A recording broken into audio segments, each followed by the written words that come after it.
here we are. Today I'm going to talk about something. I don't do many book reviews. I've done a few over the years. Many of you collect in different areas, and it's hard to keep up. But a book came along a while ago that I heard about. That was being published by Arts of Asia magazine. I've mentioned it on the channel a couple of times. I was going to review it once it was all squared away and available to be purchased. And it's a book about later Chinese bronzes for the scholars table. And it was written by a real scholar on the subject, Paul Bromberg, who's a longtime collector and one of the editors of Arts of Asia magazine. And if you don't get Arts of Asia, I highly recommend it. It's a great, great magazine. They cover everything from textiles to bronzes to Tibetan art, Korean art, you name it, they cover it. If it's in Asia and it's art, they cover it. And it comes out 4 times a year. Great publication. But anyway, getting back to this is a tremendous addition. This book is a real addition to the Asian art collecting community, and I'm going to highly recommend that you buy it.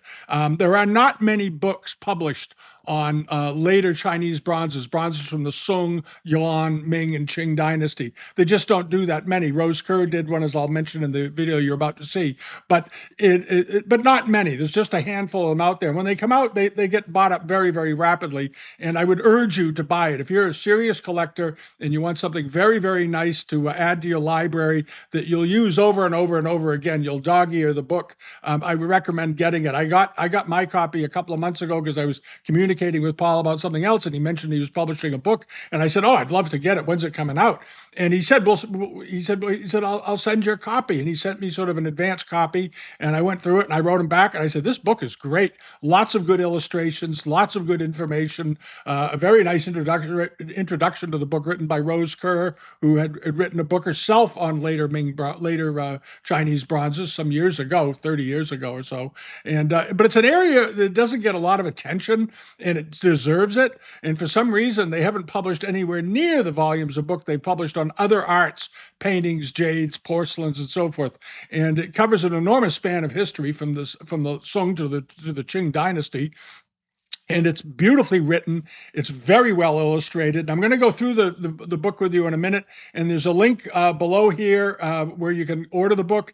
And there'll be links on the bitamount.com site where you can get the book as well. Probably I'll put one on the homepage, and I'll put one on the weekly newsletter page that'll take you directly to it. And just so you know, this is not a paid ad. This is not a paid ad. I've been offered to do book reviews for pay on books that I didn't like, and I've never accepted them.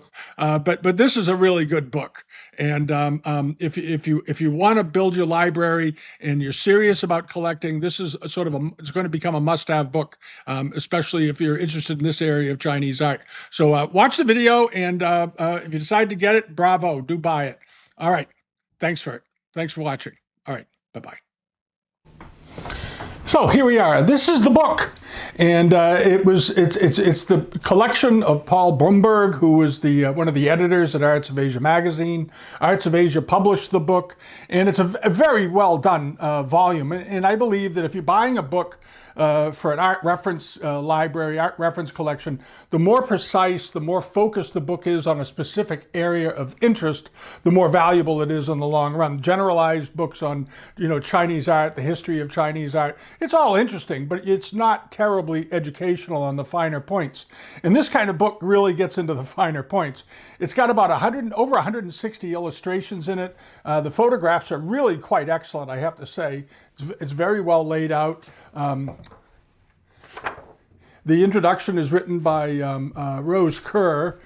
Here it is, Paul Bromberg in the collection and so forth. And when you get right into it, it's a fairly good size volume as well. And here there's a sort of a letter that Paul wrote about his collecting habits and why he got into it and how he started. And every collector has an interesting story. His is very interesting. And then you come over here, and this is the intro written by Rose Kerr, later bronzes in the Chinese scholars world. Now, Rose Kerr has also written a book on it many years ago, but it wasn't specifically focused to scholars' objects. It was more of a general book on Song, Yuan, and Ming dynasty bronzes. This book is very focused on the scholars' table. And then there's a nice section at the beginning here, later bronzes for the Chinese scholars' studio, form and function, which is very, very important to understand and know. And then in the beginning, in the first sections of the book, he goes through examples and explains what they're all about.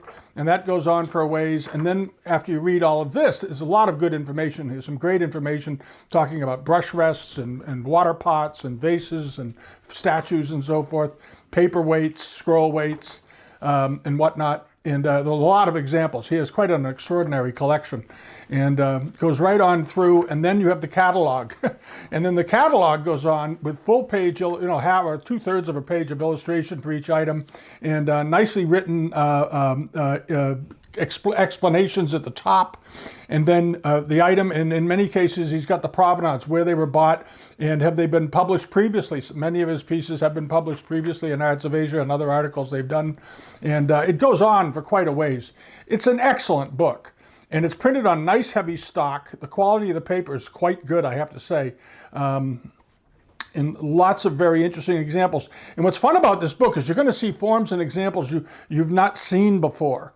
Unusual types, like this little water pot over here, these gourd-shaped examples over here. They're not typical pieces that you're going to find in the average collection. Some nice bronze brush pots, scroll weights, figures, all this stuff. And many of the pieces have, nearly all the pieces have terrific patina on them, wonderful surfaces. And that goes a long way to adding to value to all these objects as you go along. It's an excellent little book. Well, it's not that small. It's a pretty big book, but it's very well done. It's laid out nicely.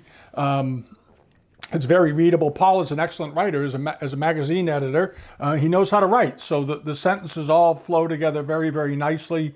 His descriptions are excellent, and it's really a good book. And if you're interested in what they refer to as later bronzes, which are bronzes done during the Song, Yuan, Ming, and early Qing dynasty, this is sort of a book you almost have to have, because there are so few books on this subject out here. It's an area that many, many people collect, but there aren't many books about, curiously. And I'm not sure why, but that's just the way it is. There's been a few exhibition catalogs over the years.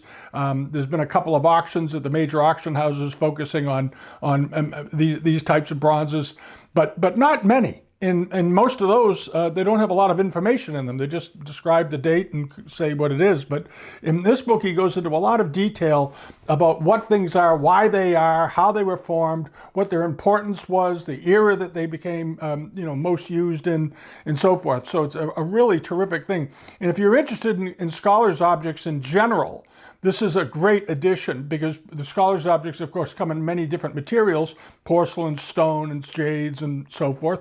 And now you have bronzes. And I can't say enough about it. I enjoyed it. They sent me a copy of it a few months ago, and they were working out a link problem on their site so that people could order the book, and they've gotten that squared away.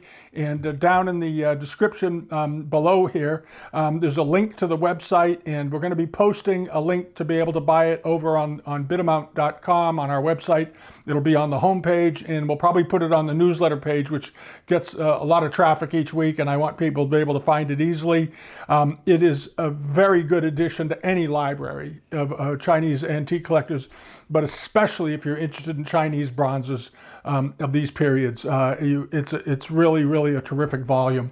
So I strongly suggest you pick up a copy. You won't regret it.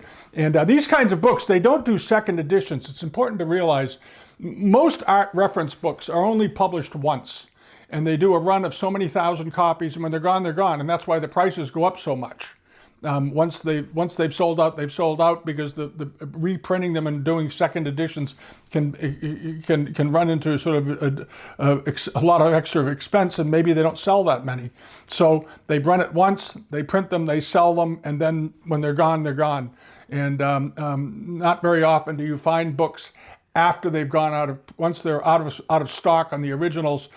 You don't often find them at any sort of really reasonable price anymore. The prices almost seem to double and triple within a few years. So if you're interested in these, just go ahead and buy it, have it sent to you. I think you're going to enjoy it. All right, so that's it. Thanks for watching. Okay, bye-bye.